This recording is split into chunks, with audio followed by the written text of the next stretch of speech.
I want you to imagine something with me. You're sitting in your favorite chair, soft sunlight drenching the room through lace curtains, the familiar hum of life outside your window gently calling you. In that moment, you feel a subtle heaviness, not of age or worry, but of years spent pouring your time and energy into people who never truly appreciated them. As we reach our 70s, 80s, and beyond, every moment, every conversation, every smile becomes even more precious. We've earned the right to guard our peace, yet so often we hang on to toxic ties out of habit or guilt. If you pause and listen closely, your body is speaking in whispers you might have ignored for decades. A tightening in your chest after a rude remark, a dull ache when someone dismisses your boundaries, a weary sigh when you feel manipulated or drained. Every one of those signals is a reminder that relationships shape our golden years just as much as our health or finances do. Yet too many of us fall into patterns we deserve to break free from, not out of unkindness, but out of love and respect for the life we've built. Our energy bank account is not infinite. After 70 years of hard work, family obligations, and countless moments of giving, we need to be selective about where we deposit our most precious resource. When we continually invest in people who criticize, manipulate, or drain us, we rob ourselves of joy, peace, and the capacity to fully embrace every sunrise. It's time to get intentional about the people we allow into our inner circle, understanding that letting go of certain ties can open up space for genuine connection, renewed passion, and well-deserved calm. Let's talk first about a type I call the perennial critic, that person who seems to find fault in everything you say or do, no matter how small or kind your intentions are. They might be a family member who nitpicks your cooking, a friend who lashes out about your hobbies, or even someone who belittles every anecdote you share. Their tone may be sly or overt, but the message is always the same: you're not good enough. These relentless critics can chip away at your self-esteem and leave you questioning your own wisdom. Often the perennial critic was formed by their own insecurities, using negativity as a shield to hide from their fears. Their jabs may feel personal, but they're usually reflections of their own dissatisfaction. When they comment on the way you dress or scoff at your ideas, it triggers a ripple of emotions in you: anger, hurt, and sometimes shame. You might replay their harsh words in your mind long after they've left, eating away at the contentment you deserve in these later years. What can you do when a perennial critic crosses your path? First, ground yourself by acknowledging your own value. Remind yourself of the decades of experience you bring to the table, the trials you've overcome, and the wisdom that has carried you through life. When criticism starts, take a slow, deep breath. You can respond with calm curiosity. Ask them to clarify what they meant and steer the conversation to constructive ground. If they persist, it's okay to politely end the interaction and move on. Your peace of mind matters more than their fleeting judgments. The second person to watch out for is what I call the emotional vampire, someone who voraciously feeds on your positivity and compassion but never gives it back. They tend to monopolize conversations with endless complaints, name every crisis as if they're trapped in perpetual drama, and leave you feeling emotionally depleted. After spending time with them, you might feel drained, anxious, or even physically exhausted. Emotional vampires often struggle to regulate their emotions, seeking constant validation or sympathy without regard for your well-being. They might call repeatedly at odd hours, spin tales of woe, or drop by unannounced with a new catastrophe. Although empathy is a beautiful quality, unchecked, they will turn your goodwill into an endless supply of rescue missions that leave you running on empty. To protect yourself from an emotional vampire, start by setting time limits. You could schedule short check-ins at specific times and gently remind them when time's up. Maintain a neutral tone, offering brief understanding without diving headfirst into their crises. Encourage professional help if their troubles go deeper. Remember, you can't pour from an empty cup. By preserving your energy, you remain strong enough to offer genuine care when it truly counts. Third on our list is the manipulator, a cunning presence who uses guilt, shame, or obligation to control your choices. This could be a relative who guilt-trips you into unpaid favors, a friend who subtly twists your words to make you feel indebted, or someone who dangles love and approval as a reward for compliance. Manipulators thrive on the power dynamic, getting you to do what they want while you question your own motives. Manipulative people often deploy classic tactics like the silent treatment, twisted logic, or comparison to others who allegedly do better by them. They might say things like, "I guess you're too busy to care anymore," or "You never loved me as much as until I pushed you to." These subtle barbs can erode your confidence and sap your autonomy if left unchecked. When you sense manipulation, the first step is to name it internally. Acknowledge that you feel cornered or confused, and then practice speaking up with assertive kindness. Use calm language such as, "I feel uncomfortable when you say that," or "I need to make my own decision about this, and I hope you can respect that." You don't need to justify your choices. If the manipulation continues, limit contact and seek allies who will support your boundaries rather than challenge them. Our fourth person to avoid is the pity seeker, someone who perpetually positions themselves as a victim and demands your sympathy. They're quick to recount every misfortune, real or exaggerated, in vivid detail, and they expect you to respond with unwavering compassion. While occasional empathy is healthy, a constant pity-seeking mindset can feel suffocating, as if you're trapped in an ongoing grieving ritual without relief. Pity seekers may repeatedly showcase their ailments, investments gone wrong, or social slights, as if each retelling will finally earn the relief or validation they crave.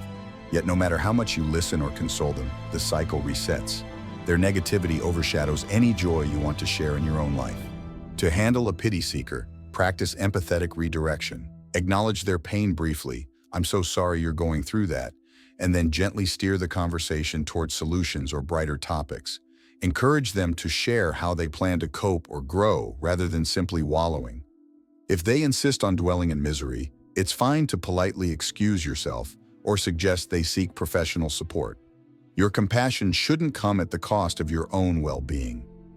The fifth type I urge you to avoid is the boundary crosser, a well-meaning or imposing individual who disregards your autonomy and space. This might be a relative who shows up unannounced and rearranges your furniture, a friend who consistently oversteps by prying into personal matters, or even a caregiver who ignores your preferences and routines. Boundaries are essential for your sense of self, and allowing them to be eroded can leave you feeling helpless and disrespected. Boundary crossers often justify their behavior with phrases like, "I was just trying to help," or, "You know, I only care about you." While their intentions might seem benign, the impact is the same. Your independence is compromised. Over time, this encroachment chips away at your confidence and sense of security in your own home and life. When someone crosses a line, address it directly but gently. Communicate what you need by saying something like, "I appreciate your concern, but I prefer to handle this in my own way." If they continue to intrude, you may need to reinforce that boundary more firmly, or enlist a trusted friend or professional to help mediate. Your comfort and dignity deserve to be honored every step of the way. Within families, these 5 types can appear in familiar faces who once loved you dearly. Love and history complicate matters, making it harder to step back. But even blood ties aren't a free pass to mistreat or deplete you. In your 70s and beyond, discerning love from toxicity becomes a vital act of self-care rather than disloyalty to your family heritage. Balancing love and boundaries takes patience and clarity. You can cherish the memories, honor the good times you've shared, and still protect yourself from repeated harm. Letting go of toxic patterns doesn't mean erasing the past. It means choosing healthier chapters ahead. You have the right to decide who participates in your life story moving forward. Self-care after 70 isn't just bubble baths and soft blankets, although those can be lovely. It's also the quiet strength to say no, the clarity to recognize when a relationship drains you, and the courage to guard your peace as fiercely as you defended your dreams in younger years. Every day you wake up is a gift. Your time should be filled with laughter, warmth, and genuine connection. Setting boundaries gently can start with simple rituals. You could schedule weekly calls instead of leaving the line open, set a timer for visits, or designate certain topics off limits. Communicating with kindness and firmness shows respect for yourself and for the other person. You're not rejecting them as a human being. You're asking them to honor your needs. Honest communication is a skill worth refining, even past 70. You might write a heartfelt letter, explaining how certain words or behaviors make you feel. You could call with a calm tone, or invite the person for a walk and share your limits one step at a time. The goal isn't confrontation, it's mutual understanding and respect. While we're busy avoiding toxicity, let's also direct our attention toward cultivating relationships that uplift and inspire us. Seek out people who share your passions, whether gardening, reading, music, or hiking. Surround yourself with those who celebrate your insights, laugh easily with you, and spark moments of joy that ripple through your days. Engaging your community can open doors you never imagined. Join a book club at your local library, volunteer at a senior center, or take a class in watercolor painting or line dancing. Each new activity brings potential friends who value your presence and wisdom, creating a network of genuine support. Opening your heart to fresh connections can be as simple as saying yes to a neighbor's invitation for tea or attending a small gathering at your favorite cafe. New friendships often blossom around shared stories, unexpected laughter, and the comfort of knowing you're not alone on this journey. For some of us, guilt can be a stubborn companion when we start distancing ourselves from toxic ties. We worry that saying no might hurt feelings or betray traditions, but letting go of guilt doesn't mean you lack compassion. It means you honor yourself. Self-respect and empathy can coexist when you understand that protecting your peace is an act of kindness toward everyone involved. A practical habit to integrate into each morning is an energy check. Before rising from bed, take a moment to ask yourself, how do I feel about the connections I have this week? Are there any conversations coming up that drain me? Visualize steering those dialogues with confidence or gently saying no if needed. Mindful breathing and self-reflection need not be complicated. 5 minutes at dawn seated in a comfortable chair or on your porch, focusing on the rhythm of your breath can center you and reinforce your commitment to honoring boundaries.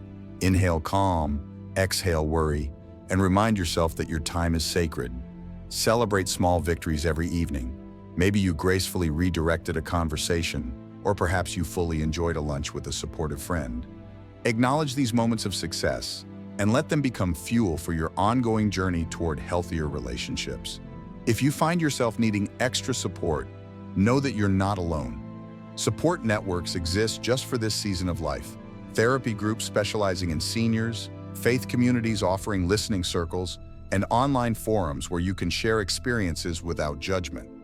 Reaching out for help is a sign of strength, never weakness. Resilience is an art refined over decades.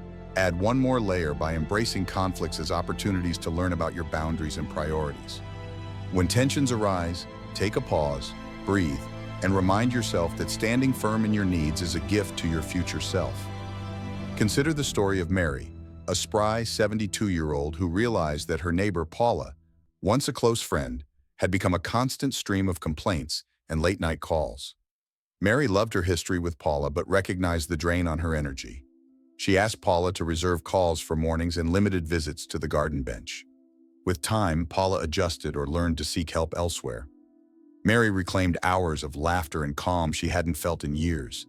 Saying no might feel daunting at first, especially in a culture that rewards self-sacrifice. But I encourage you to, I embrace the wisdom that comes with age. No is a complete sentence. No apology required. You have lived long enough to know your limits, your values, and your need for serenity. Throughout your life, you've contributed so much, raising children, building careers, supporting neighbors, and sharing laughter around countless tables. Your worth isn't dependent on others' demands. It lives in every story you've shared, every hand you've held, and every heart you've inspired. If you must limit contact, use gentle tools. Set call schedules, let voicemails screen unexpected numbers, or kindly ask for your preferences in writing. Physical or emotional distance can be established with respect and consistency, teaching others how to treat you. Guilt and shame may creep in when you assert your needs, but compassion for yourself is vital. When you feel guilty, pause and reflect. Is this discomfort a sign you're doing something wrong? Or is it the echo of old conditioning urging you to overgive? Reframe the guilt as a signal you're finally protecting yourself. Loneliness can be a fear that holds us captive, but it can also be an invitation to explore new passions and communities. Embrace hobbies you set aside decades ago. Sign up for a local workshop, or plan a weekend retreat. Loneliness can be the doorway to discovery. Gratitude journaling each morning reminds you of blessings you might overlook. The warmth of your tea, the softness of your favorite sweater, or the smile from a passerby. With each entry, you reinforce positivity and open your heart to possibility. Plan simple, joyful activities each week. A walk down a tree-lined path, a spontaneous picnic with a dear friend, or even a dance to your favorite tune in the living room. These moments become anchors of delight that no critic or drain can touch. Cherish your positive memories by revisiting old photographs, sharing stories with grandchildren, or writing letters to dear friends long gone. Every smile you recall strengthens your resilience and reminds you of the richness of your journey. Focus on future goals, however modest, cultivating a herb garden on your windowsill, learning a new recipe, or finishing that painting you began years ago. Small projects spark creativity and give you new reasons to look forward each day. Embrace this unfolding chapter as a precious gift, not a burden. Aging is not a climb toward the sunset, but a luminous path lit by the wisdom you've carried through every storm. Each sunrise brings a chance to love yourself even more deeply and to choose relationships that honor your spirit. You deserve peace, joy, and the freedom to spend your time with people who lift you up. As you move forward, hold close the knowledge that setting boundaries is an act of self-love, not selfishness, and that the most meaningful connections are those that flow both ways. May you step into each day with confidence, shedding the ties that no longer serve you, and embracing the companionship that kindles your soul. The best years of your life are not behind you. They're waiting for you to claim them with open arms and a clear heart.